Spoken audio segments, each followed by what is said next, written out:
میں تو ابو ہوں، میری بات کوئی کیوں نہیں مانے گا؟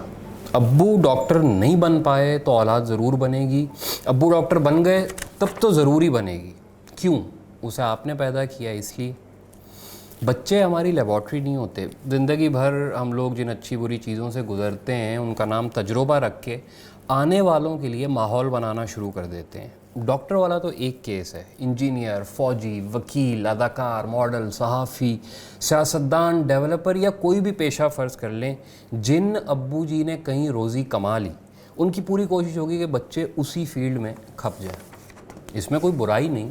موجودہ عمر میں اگر میں پیچھے مڑ کے دیکھوں تو نظر آتا ہے کہ جو بچے ماں باپ کے آنکھیں لگ گئے وہ ٹھیک ہی رہے، لیکن جو نہیں لگ سکے انہیں کوئی دوسرا اچھا کام کر کے بھی ساری عمر پچھتاوے نے گھیرے رکھا، یا کم از کم ایک کسک ان کے دل میں رہ گئی کہ یار ابا کی خواہش پوری نہیں کر پائے، کاش جو انہوں نے کہا تھا وہ سب کچھ کر لیتے، کم از کم وہ خوش تو ہو جاتے ہم سے۔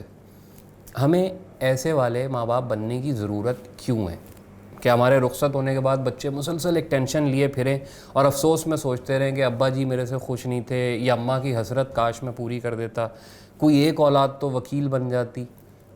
اب فرض کر لیں بچہ مالی طور پر کامیاب ہو گیا، اس نے وہی پیشہ چنا جو اس کے لیے منتخب کیا گیا اور وہ اس میں بہترین انتہاؤں کو پہنچ گیا۔ زیادہ تر کیسوں میں ادھر بھی وہ خوش نہیں ہے۔ کیوں؟ کیونکہ وہ فیشن ڈیزائنر بننا چاہتا تھا، آپ نے اسے ڈاکٹر بنا دیا۔ وہ سافٹ ویئر ڈیولپر بننا چاہتا تھا، آپ نے اسے انجینئر بنا دیا۔ وہ ایک کامیاب گلوکار بننا چاہتا تھا، آپ نے اسے وکیل بنا دیا۔ اس کی روح ایک آرٹسٹ والی تھی، آپ نے اسے حساب کتاب میں لگا دیا۔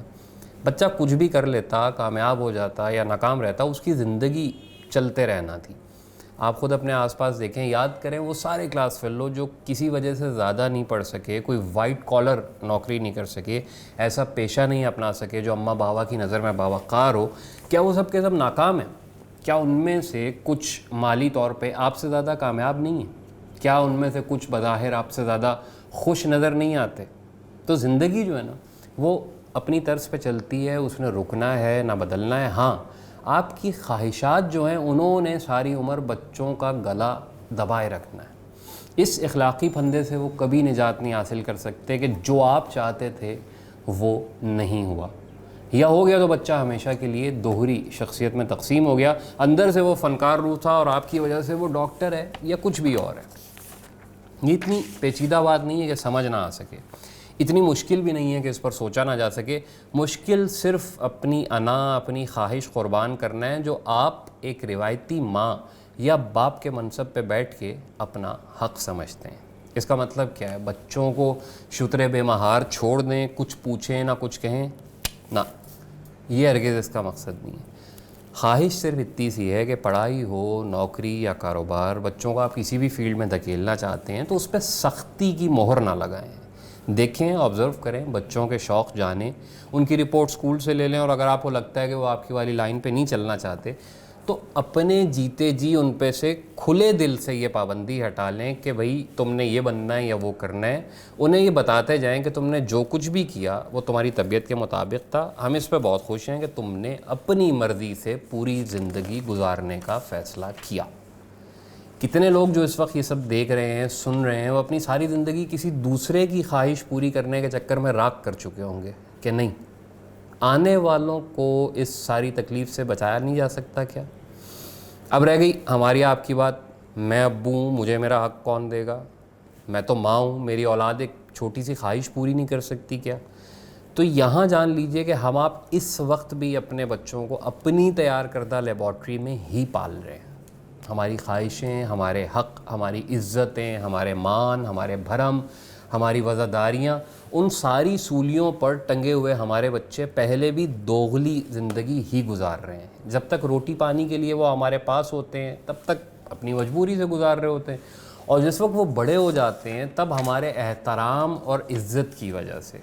تو میرا ذاتی خیال ہے کہ ہمارے لیے اتنا سب کچھ جو ہے وہ بہت کافی ہے، ہمیں ان کے مستقبل کے لیے پچھتاووں کے تحفے تیار نہیں کرنے چاہیے۔ باقی ایک چیز یاد رکھیے، ہم لوگ تاریخ میں یاد رکھے جانے والی نسل ہیں۔ ہمارے پیدا ہوتے وقت دنیا بڑی سست رفتار سی تھی، ہم بس دیکھتے رہے، اور اس وقت اپنے ہاتھوں میں ایک عدد telephone, tape record, V C R, radio, camera, fax, ڈاکخانہ، bank, computer, wireless walkie talkie, television اور نہ جانے کیا کیا کچھ ایک موبائل کی شکل میں اٹھا کر بیٹھے ہوئے ہیں. جب سارے گھر کا سامان ایک مٹھی میں بند ہو سکتا ہو تو اس ترقی کی سپیڈ کے لیے کوئی نہ کوئی قیمت بھی ہمیں ادا کرنی ہوگی. وہ قیمت اس وقت ہمارے بچوں کی ذہنی آزادی ہے جو شاید خود پہ محنت کر کے ہم انہیں بآسانی دے سکتے ہیں. ٹیکنالوجی اپنی قدریں خود طے کرتی ہے اور اس کا فائدہ اٹھانے والے اسی کا ایندھن بھی بنتے ہیں. یہ ہمارے والا ٹائم نہیں ہے. ہم آپ سب بدلتے وقت کے ساتھ گردن نہیں جھکائیں گے تو یہ ٹوٹ جائے گی یا کسی اور کو توڑے گی. فائدہ کیا ہوگا؟ سوچیں اور بچوں کو سکون سے رہنے دیں. شکریہ.